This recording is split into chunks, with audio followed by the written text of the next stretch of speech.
Disability does not necessarily mean inability. You can literally reach for the stars and beyond. Our guest on the show today proves that right. So welcome to Unscripted from this beautiful location that is Radisson Blu in Arboretum.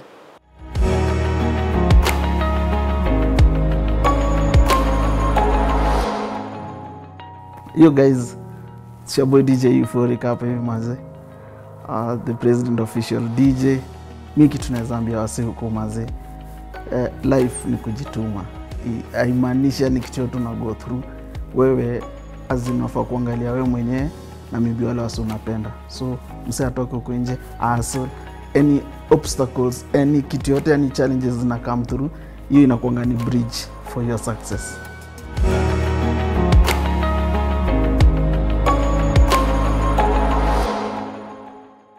Hi there, welcome to Unscripted. You can tell from my demeanor, I am quite excited about our guest today. With me is DJ Euphoric. Welcome to Unscripted. Thank you so much. I've heard about your story, I've seen it, and I'm so humbled to meet you today. Nice meeting you too. Yeah, alafu mi pia ni fan wako. I always watch maze. Me watch show like every day yani. Yeah. Each time lazima ni watch because you get more inspirational stories from what you do. Welcome to the show. Thank you so much. So I've already said your name, but you can introduce yourself to people at home and what you'd like them to know about you. Guys, I'm DJ Euphoric. DJ Euphoric anajulikana kama the president official DJ. And I'm also a production manager at the Presidential Music Commission. Tell us how you got to where you are today. But before that, take us all the way back to 2005. You were 5 years old. Yeah. You were born very differently. And then what happened? Actually, even now, I don't know what happened. Yeah? Yeah, because, you know, that moment unaamka, okay, unaenda kucheza, jana umecheza poa, futa, kuruka nini. Yeah. Then the next morning, the next day, like unaamka una feel joints, pain. Okay. Pain, out of like, nowhere too? Yeah, from nowhere. So, me personally took it like, you know, yesterday we used to play in. Yeah, you were a bit rough. Yeah. So that's normal. So as time ilikuwa inaendelea, then it ikafika point, now there's pain, like I can't make a step. So that's when I told now my parents, like, akuna, like a week ago, after kucheza, I started feeling this and this. So they took me to the hospital, but see, every test is because zinafanywa nothing. Nothing. You're perfectly okay. I was okay, like the doctor anakuambia mazi uko poa. Like every test tumefanya. Na ulifanya different opinion, another doctor, specialist, different hospitals. Yeah. Really? Yeah.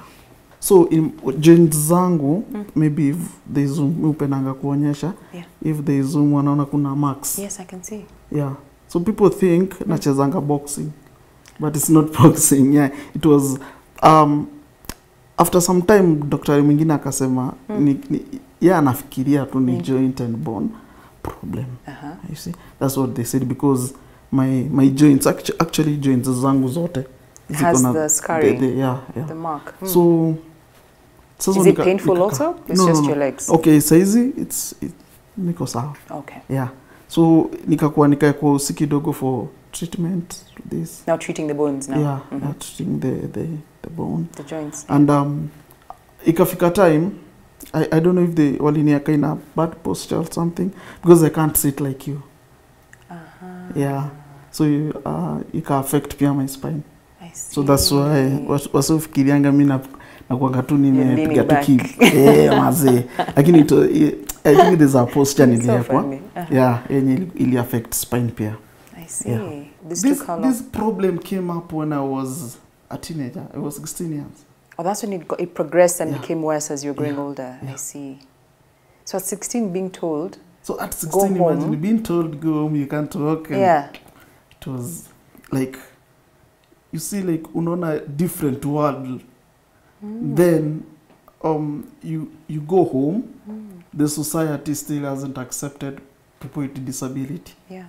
So it was a total, because I faced the discrimination, rejections. Yeah. So you can imagine friends running away.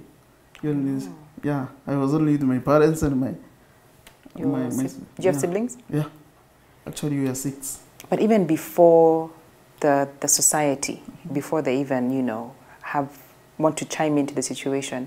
For you being told at 16 years older, this is when you're you want to go and discover and drive and enjoy. Then you're told that you can't walk. Now kwambi kwa nini?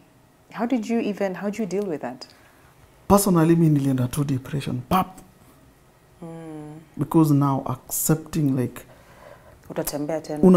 Unatoka nje like unakaa nje, you see your friends wanatembea, wanacheza, but you can't. So it was really hard for me. How did your life change drastically? Yeah. How did your life change? How you socialize with people, your day-to-day, you know, activities? Now or back then? Back then. Back Take then, us back then, yeah. Because now the reception from the community ilikuwa inafanya na feel kujificha. I see. You see? Because even your friends, when you ulikuwa unaona, hey, this is my friend, angepitia mbali, angependa kukuja. Really? So yeah, ulikuwa na feel like hata sisiki kutoka. You see? Unataka tu ufichwe uko usione na hatu because of what the community shows you. The response you were getting. Yeah. Did you continue going to school, or how did that affect your schooling? No. Actually, I stayed at home for like 2-3 years. Really? Yeah. Ulisema utoki kabisa? So or because of your condition, because you couldn't of the leave? condition, alafu sikuwa nimeji-accept. You see? So singetoka like kwa sababu sijaji-accept, singetoka. Kwa sababu na pia nikitoka zile story zote mina naona my friends nini yeah so ikakuwa ni hard, so itakuwa niko home, but my family made me nikatoka. Good. Yeah. I was going to ask that. Your surrounding, because that's where your support system is supposed to be very cool. So my family would, back then hata kukuwa na wheelchair ilikuwa noma. Oh really? Yeah, nakumbuka like time nasema sitaki kutoka, walikuwa wananibeba wananikalisha nje, so tunakaa nje and then wananirudisha. So the time nilipata wheelchair, nao walikuwa wananiambia unajua leo tunaenda tao. So I'm like hapana, you see. But you know, sasa sina uwezo, siwezi kata, watanibeba, wataniweka kwa wheelchair and then watanipush. So when time inaendelea, that's how I came now to accept. Because now my family like walikuwa wananibeba, wananiambia leo tunaenda church. Na mnaenda church na mnarudi. Tunaenda tao kutembea, tunaenda mnarudi.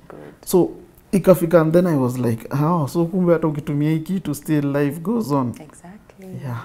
Exactly. So that's the system now. My family was the main system ilifanya for me to accept. Sasa nikaanza pia kujitoa. Yeah. What's a one thing that, and it's a hard question, that broke your heart the most in terms of realizing I wouldn't be able to do that thing? Is there one thing that you longed for or long for today?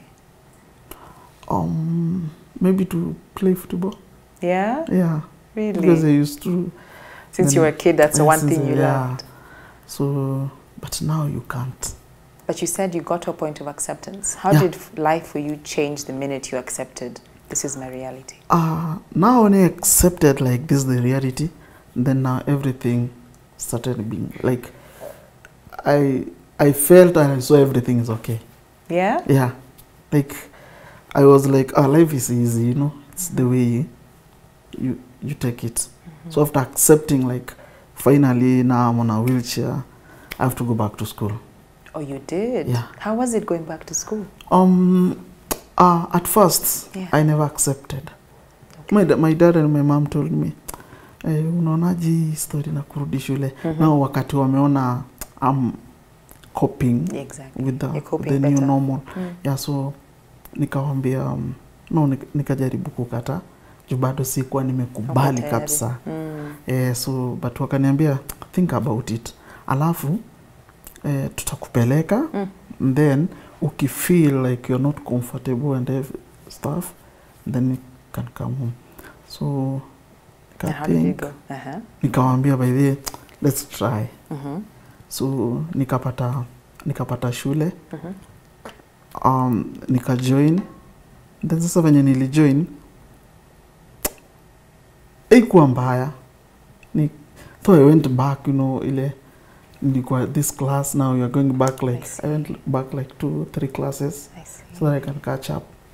Then that was also difficult for you. Yeah, right? It was difficult, but unajua kisha accept like this is it. Yeah. Wacha tupambane nayo. Just flow nayo. So at first nikasema let me try to cope.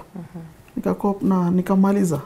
How was it with fellow students, just the society? How was it overcoming any stigma? You don't know, the school I went, ilikuwa ina associate with other kids with disability. Great. Yeah. So kwa hiyo shule I think walikuwa wame accept like kuna hawa na kuna sisi. You see? So the reception haikuwa mbaya. Yeah. The reception haikuwa mbaya. That's why let me add this. That's why I always nikifanya awarenesses zangu I always tell people like ama parents like wacha watu wagrow associated with people with disability. The moment mtu yeye ana grow akijua like huyu ni kama mimi, it's only that akuna certain difference. Then ata society there is no way ata discriminate mse mwingine mwenye atakuwa anaona na disability. I like how you mentioned that because usually it's the flip side. I hear most parents wanting to take them to, should I say, normal school where they don't have access to someone who's like them. But what you're telling me that you need to see someone who's like you, so you can feel, because they understand you. And they understand you, no. Yeah, and then from there now, society, actually the whole community itakuwa like it's a normal thing. It's only that these people need this and this, but they're normal. Okay, so it felt normal. Yeah, and you felt normal. Okay. Yeah. All right. Welcome back. Before the break, Euphoric were telling us how, and I like that you mentioned, being in a school that had people like yourself was helpful for you because you could see you're not alone and you have people who understand your journey. So thank you for highlighting that. I think it's very important because sometimes parents can either hide their children or they want to keep them in a normal environment. And I think there needs to be a balance. So thanks for highlighting. But I love that for you, your new normal didn't deter you from your passion. You wanted to be a DJ. Tell me how that happened and how it came to be. Okay, so before ni end up on a wheelchair, walikuwa napendanga tu muziki. Wewe? So alafu nilikuwa na watching many shows kwa TV. I see. Zenye zilikuwa na ma DJ. To zikuanga mob. Okay. Yeah, so then from the passion ya music, then another passion ya now to be a DJ. You can develop. Because you used to love the way those music is in a blend and stuff. So nikajoin shule, nikajoin high school. Okay. And then high school nikijoin, like I joined the shule ilikuwa ni shule ya disabled. Okay. Like it's J-Town. Where most like 90% wana disability. And interact to get to know what do you think about being in this condition. So kuna a couple of the students I met, kuna wale wana feel nikitoka shule I'll just go home, see my parents, eat and die. You see? So na kuna wale like there's no purpose or passion. Only like there's any future. I see. Unaona? Kuna wengine walikuwa na feel like wazazi wametuleta hapa tuwaondokee. Unaona? Like si kwa like ile ni to get that knowledge. Unaona? So for me nika develop like I'll do something. Hata kama niko kwa wheelchair and I used to love this, I'll be the first person. What gave you the drive to do that? Because like you mentioned, the others didn't have that motivation. What motivated you? What motivated me is I wanted to motivate someone else. Because if this person says, akitoka hapa ataenda to home, cool, and then wait for his, that's the end. Then I got that feeling like, then I'll do something whereby mse mwingine akona mind kama ya huyu ataichange. So akiniangalia atasema by the so mse amefanya hivi, amefanya hivi, hata mimi nitafanya. So nikaamua like after high school, then nikasema I'll go to DJ. So I used to love DJ nikiwa hata shule. hivyo so nikasema after venye nimemaliza shule and then nikajoin the academy. So it was very very hard. Yes, how was get an academy. For DJing? Yeah. Back then? Yeah. I see. But how was the experience for you? The experience was okay. Was it difficult? Was it? Yeah, it was. Yeah. But actually, let me talk about this. Many buildings they are not accessible. So that's why it was hard to find one. It was hard. I used to get like all DJ academies were third floor, fourth, na hakuna lift, any stairs. No. And the most something that kept me going to do DJ. I met one DJ. He had an academy, and it was accessible. I see. And I went and told this DJ, you know, mi nataka kufanya this. But now the DJ he told me, unajuko kwa wheelchair, we can't. Wow. He turned you down to your face. Yeah. How was that moment? Yeah, it was bad. It was bad. It's terrible. Yeah, it made me remember back when I started using a wheelchair. Now when I'm at home with my parents, you know, kuna hawa wama they were home ukuja, then you wanaambia your mom like, sasa kwa lugha yetu like, hatafika kweli kesho. You see? Wow. Yeah, there are such people. Na unasikia? Yeah, na unasikia. But my mom was that over like you know what, ata akikai condition still will live. Amen. And they'll give a testimony. Amen. And here I am. Here you are. Yeah. Here you so huyo msee akanifanya nikakumbuka back then. Hizo vitu zote, and then nikasema, you know, this is among the people I'll prove them wrong. Good. So give you motivation. Yes. Good. Yeah. So I kept nikaendelea kutafuta mpaka nikakuja nikapata moja. A friend referred me. Okay. Akaniambia, talk to this guy. So I called this guy. Akaniambia, nikamwambia baby anaitwa Lead the DJ. Lead the DJ. Yeah, Lead the DJ. So nikamwambia niko hivi na hivi natumia wheelchair na ningependa get skills za ku DJ and stuff. So akaniambia ni sawa, unataka kuja lini? So I told him, then akaniambia then come. So I went. It was in Haringam. I went there. I called the guy. He came down. So I told him, so ndio mimi nimekupigia nataka kufanya DJ. Then he told me sawa. So academy ko first floor. Na lift imeanzia first floor. Oh no. So what did that mean? Was there a ramp? So no ramp, it's stairs. Na lift ikaanzia huko. So nikamuuliza, so okay, nikafeel nika nimeboeka because I told him, I told him natumia wheelchair. Na umenifanya nimekam all the way. Yeah. Alafu another thing, matatu kwa barabara. Mi time yote nimekuanga nikifanya my hustle sijaipanda matatu. The first time nilisimamanga stage like 2 hours. Oh no. Msee wa matatu anakuambia, unajua gedha mbaya, tutakimbishana na matatu. Oh no. Mwingine anakuja anakuambia tukikubeba tutaweka wheelchair yako the next seat. Sasa tunapoteza. It means utalipia the next seat. Wow. Na wewe uko tuna fare tunacheki. So ilikuwa like okay. So nika feel like ameniambia nikam all the way, then the academic of first floor. You see? Hiyo ni West. But akaniambia uko sure nataka kufanya hii stuff, nikamwambia nataka kuifanya. So akaniambia acha nikam. So akaenda akarudi na 4 guys. Yeah. To help carry you up. Yeah. Wow. So imagine they did that for the next 3 months I was there. No way. Yeah. Oh, that's a good person. Sana. He's still my boy. He's still like we DJ do many Lead? events. DJ Lee. DJ Lee. Lee the DJ. Lead the DJ. Yeah. God bless you. You're a good DJ. guy. Maze. So for 3 months I was in that academy. So those guys walikuwa kina Kivuru, most ni ma DJ. They're doing well. Yeah. And I'm happy for them. How was walikuwa wananibeba. Got it. Yeah. God For bless 3 them. months. Alafu kuingia kwa academy, you know how the DJ staff zinakuanga very high. The deck and the booth, exactly. So very high. So I was like, sasa hapa itakuaje? Unaona?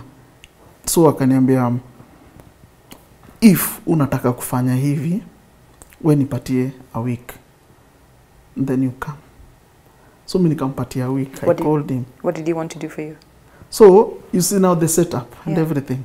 So he changed the whole academy so to a place I can reach. Have you heard of Destiny Helpers? Yeah. Yeah, DJ Lee was one of them for you. Yeah, was one of the best. Yeah. He went over and above. Yeah. As you mention your story, because it's a lot about support. Like you need support to achieve the goal. What is the reality like? And what can be done, especially in this country? You mentioned boarding, public transport is difficult. Getting around, you know, whether it's ramp or stairs. What do you feel needs to be done still? We're not there yet. If there's something that can be done, and you're in the position to do that. Yeah. I think what's supposed to be done, implement. Like what? You can highlight the things that needs to be implemented. I mean, you get we have laws. We have all those that, like we have a constitution say person with disability all building must be. But now they get stuck in implementation. They don't implement. You see. Now I think that's the most important thing to be done, so that it can make easier for people with disability to do their things independently. I think so. Yeah. So implement, because I've been around. I've been doing some mentorship around. The problem is iko hiyo sheria iko, lakini kuimplement kuimake ndio shida. Kuimake like ndio isaidie mtu ndio shida. Yani lazima muandamane mfanye nini, unaona? It's exhausting. Yeah, that's then awareness. Okay. For you, what's the most frustrating thing? The first? Frustrating. What's the most frustrating thing for you? Someone to look down on you. Okay. I remember I went for what do you call it? There was a gig somewhere. So I went and told these guys, you know, you're DJ. Okay. And nataka munipatie event. You see? But now the problem was uko kwa wheelchair. Do you think you will deliver? That's what they asked you? Yeah. Wow. And then another one was wanakuambia yes tuna event, we'll call you. And then the event ilifanyika.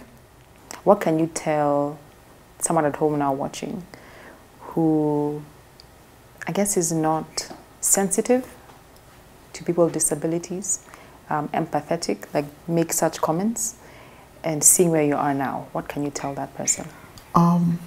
Kitu mi siombeangi mtu mabaya. Oh, good. Yeah, hata the DJ mwenye aliniambia unajua uko kwa wheelchair, there is no way we can. He's still my friend. Really? Yeah. Oh, bless you. See, it's still my friend.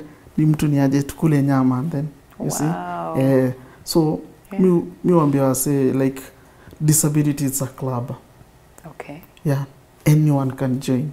All right. And uwezi penda kitu nafanyia mwingine ufanyiwe. You see.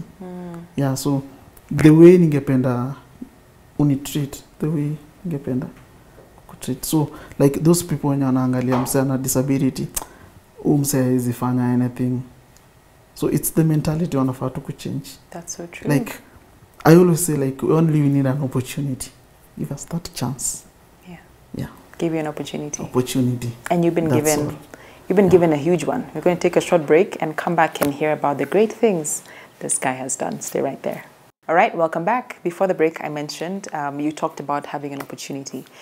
You've been given a great one. I'd like you to tell us about your biggest opportunity thus far, playing for the president or meeting the president. How did all that come to be? Kwa hiyo long nini ya kuhustle. Yeah. So I'm sure it's been a journey. Yeah, it's been a journey. Yeah. Because ukisikia kuna event you don't have a fare. You have to go. Ujitetee. Yeah. Unaangushwa like uwezi. Wow. But you still kept on pushing. So there was actually my first event was a UN event. Your first event? Like, and it was like AJ, UN, exactly. AJ. So normally we have a disability, International Day for Disability. Got it. On 3rd December. Okay. So normally nakuangania UN. So nikauliza what happens, nikaambiwa event inafanywa na the National Council of Persons with Disability. Alright. So I went there. Then nikamwambia mimi ni DJ na kuna event mimi naomba. So they were ish. Aje no. But wakaniambia ni sawa na nikamwambia mimi sitaki pesa. I just want to show my skill. Wow. I want to show what I can do. Okay. You see? So ilikuwa KICC hapo Komesa ground. So wakanipatia the opportunity. Hiyo day ikafika, we went, tukafanya event, and the event was just amazing. Yeah. You did because good. Me, I did my best. Unajua ile unasemanga ikuwe tu venye itakuwa, but let me do it. Nice. Yeah, so I did. Ile time yenye event inaisha tukienda home, nikaitwa na the National Council of Persons with Disability. So they called me wakaniambia, unajua nini? Hatukufikiria unaweza fanya hivyo. They gave me 20 Gs a fare na ilikuwa ni free. Nice. So that was lesson my in first. just do your best always. Yeah, you always know. do your best. It's always true. do your best. That's true. And you never know ni nani yako. Who's watching? Yeah. Yep. And that's how I got my next event. Got it. So Safaricom was part of the audience. Yeah. Nice. Then after 3 weeks, I got a call. It was 220000, you know, that line ya Safaricom. Like, hey, how come? You see? Yeah.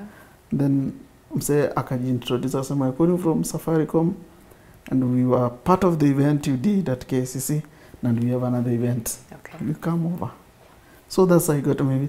That's how now my your name grew. Yeah, that's how my name grew. Nikaenda tukafanya event. They were launching an initiative. Okay. So we did. I met Daddy Owen. So Daddy Owen, we became friends. Yeah. Your time alikuwa na shoot Vanity. I'm saying about Daddy Owen because there is a bridge there, part of my big. Your big break. Yeah. So I met Daddy Owen. Daddy Owen told me like, niko na song nafanya inaitwa Vanity. Ungependa come over? So I was like, hey, kwa nini? Nice. Kuna kitu nadu. Yeah. So but nikamwambia, but I was so open. Like, siwezi fika because of this. Ama ndakam. So Owen akanitumia gari. Tukaenda, so tukashoot. Yeah. Tukashoot Vanity from 6 to 6 asubuhi. Wow. Around Hurlingham. Yeah. So ile day ya kui-launch. So Daddy Owen called me. Akaniambia tuna launch ile song. Alafu pia nitakuwa na celebrate 10 years kwa industry. Nice. So can you come over? So nikamwambia, hey, mara hiyo. So na mimi so ile day ya kulaunch hiyo song ilikuwa Carnival. So I went, tuka-launch, tukamaliza. So ile time anaenda kukata keki, kulikuwa na Big Ted as an MC, Daddy Owen. So wakasema before, na ukumbuke event ya KCC we did in a Big Ted. He was the MC, he was the DJ. Alright. So kuna time aliniuliza mbona muziki chezi wakati event inaanza. So sikuwa na equipments. So nikamwambia ndio nimeanza, sina equipment, so I have to. So kwa event ya Daddy Owen, so wakasimama wakasema, you know, this guy tumefanya na event. Remember tumefanya na Daddy Owen ya Safaricom, and he was so wakasema mbona tusimsupport. So within 15 minutes they contributed up to 520,000 for the equipment. Wow. Yeah. And that's how you got your equipment? That's how I got my equipment. Well First done. equipment. That's how I got Well it. done. Yeah. Good job, Owen. And Maze, Ted. kabisa Nice. maze. Big shout out masistana kwa. Exactly. Yeah. So kulikuwa na artists wengi. Mostly people who supported me, they are artists. Okay. Kina Jagwa, kina Mariga. They've all come together. Yeah, Jalango. They all came together. Kina Janet Mbugwa. Oh, bless. So they came together and contributed. I got my equipment. Nice. So when I got my equipment, so I felt like hakuna kitu inafaa kunifunga sasa. Ndio. Nijue ni kama mkulima akipata jembe and then kazi ndio hiyo. Kazi ndio hiyo. Yeah. So I was like, nasikia kuna event mahali nigo. Like, let's do this, do this. So that's how I grew. The name grew. How did you end up now playing for the president? Or when did he first spot you? I spotted him. I think he was on TV.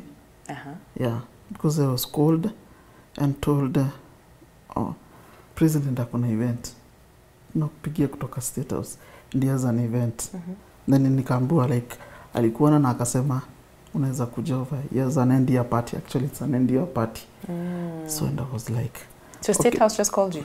Like, are you available on this day? Look like on this day. And then I was like, hey, when is school available? Mazina unapigiwa na the main house. So nikasema niko available, but sikuwa sure. You know, Why? Unajua kuna wakora, kuna nini. I thought it was a prank call. Nacheki. But kitu nilifanya, I did my research and mimi nilikuwa ready. Okay. Si waliniambia this Saturday come at 9, you do a setup nini. So me did everything, nikabeba equipments, nikabeba my brother. Tuende, si tutakatazwa tu kwa gate. So tukatoka. Now actually walituambia use this gate. Okay. Yeah, so sasa. So tukaenda, nikafika hiyo gate. Nikamwambia ni aje nilipigiwa simu nikuje na ID, kuna event hapa. So the guy was like, "Hebu tupatie ID." So nikapatia ID. So akaenda akarudi. Kurudi akasema so teremke, so it was not. So like it's a reality, it's happening. Reality, yeah. So we went, we did the setup and everything. Then kutoka hapo sasa tukacheza. Ikafika around 4. Now the environment unajua ina changing, unajua president ukijua tu ako area, like many things happen so fast. So kidogo tu nikamwona akiingia. So akaingia aongeangi such event. Jinaisingi tu. So he came huko kwa stage. Walikuwa na the first lady. Akakuja mpaka nyuma yangu hivi akaniambia unajua sikuwa najua like you can be on a wheelchair and you can do this. Oh wow. And I liked your story and I'm your number 1 fan. Wow. Yeah. The president told you I'm your number 1 fan. How did that feel, that moment for you? Okay, after all those years of kuambiwa wewe hapana and the president tells you. Alafu unaambiwa now the president mazemi ni fan wako. It was like, is it a dream? Ama ni reality? Pinching yourself. Unajiuliza. So I was asking my friends wana hapo. Umesikia amesemaje? So anakuambia, amesema mazee hiyo story yako ina inspire. Alafu akaniambia mazee keep inspiring us uko nje pia. Not necessarily msana fa kuandika anaweza because now I used to be independent from the events I do. Yeah. So then kutoka hapo from that day tukakuwa friends. Really? Yeah. Our president is your friend. Tukakuwa friends. Did you hear that? Yeah, like there's a time alikuwa Nyayo, so mimi nikapitia tu, nilikuwa nafungua Nyayo, so nikapitia tu, nikasema acha nijifiche. So niko chini ya stairs fulani, then he's like, DJ toka hapo kuja. Nice. So you see, so tukakuwa friends. So nimekuwa nikifanya his events. Okay. Official State House DJ. Yeah. So tumefanya mpaka ikafika a time. But then nifanyanga most events like nakuja tu nafanya naenda. So mpaka ikafika time now is like appointing you. Yeah. So nikapata a call from Harambee now. Like kuna barua yako hapa. So nikienda nikapata it's an appointment letter. Wow. Yes, to now the Presidential Music Commission. That's your title. Euphoric. That's my title. Now your story. Other DJs turning you away and what? And people when you look at your life, disability, not the ability. Your journey out. Amen. What would you tell someone at home who's feeling discouraged and you hear your story now? What would you tell that person? As the president told you, keep inspiring. What would you tell someone now? Mimi kitu naambia mse uko nje. Anything yenye unaambiwa, like the negative side yenye unaambiwa about anyone, that's inakuanga your bridge for success. As long as use it as a catapult. Exactly. As long as utakubali hizo story tuzikuangushe. Let them like be your stronghold. Jumsa miniambia hivi, nitamprove. Just do your thing, prove wrong. How is life on this other side now? What are you most grateful for? We are most grateful for life, maze. Corona ndo hiyo. Ni kweli, amen. Yeah. Good health. And the opportunity. The opportunity. To me, the opportunity are the most grateful thing. Yeah. Yeah, because if atungepata hiyo opportunity, then atungekuwa hapa kule tuko. Ni kweli. Yeah, kwa sababu mi ufeel kuna swali watu uliza sana, like where do you want to be in the next 10 years, the next 5 so years. personally, Yeah. Sinanga yo where I want to be in the next 10 years. How do you so look at it? For me, it's like I was in Mombasa for mentorship, and someone sent me a message and told me, unajua ukikuwa Mombasa for mentorship, sisi tumezoeanga tunapiga watu ngeta, tunapata pesa ya drug, tunapata, but wewe uko kwa wheelchair, you're just using your hands. Imagine. Na you're living your life. So we have decided kuacha ile life. Then now we went for youth fund. Now we're having a kibanda. Wow. Where we're trying to encourage and change our youths kwa community. This is after So hearing for your me, story. yeah. Look at that. So for me, that's not an achievement. Okay. Yeah, that's what I call an achievement. Amen. Because someone else has changed the life through my story. Imagine. Yeah, that's my achievement. What would a young Euphoric say today about himself? Like the young boy akijiona sahi atasema nini? How far you've come? Mama, I made it. I'm maybe here. atasema, I never would have imagined. let me think a good word. I'm giving you pressure. Yeah, I don't know how to put it.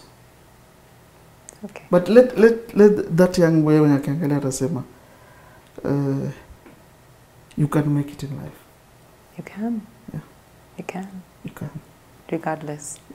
Hata kama nini. And I came to learn that, and nothing comes easily. That's true. And anything you get easily, You lose easily. easily. That's true. Mimi wambenga wazee, udemu akikubali teketeke, takutoka tu tena teketeke. Thank you for that example. Mkimbishe, kupelekange hivi. It's true. Chase her. Ndo hivyo. Yeah. I wasn't expecting that, but yes, I love it. Sindio? Chase her. Chase the girl. Yeah. Thank you so much. Baki atabaki kabisa. That's true. Yeah. Thank you. Thank you for sharing your story with us and inspiring us. Congratulations on all that you've achieved. To someone at home, I think your story is for whether you're disabled or not. Just take opportunities. Yeah. Do the best, whether you're being paid or you're not being paid. Give it your best shot. You never know who's watching. Yeah. The president could be watching. So Never thank know. you. You never know. Never You never know. Thank you so much for inspiring us. Thank you for watching. I hope he's inspired you. I know I have been inspired. We wish you all the very best. Remember, be kind. You never know what someone is going through. Let's just spread love. Have a great week. Thank you. God bless. And special thanks, of course, to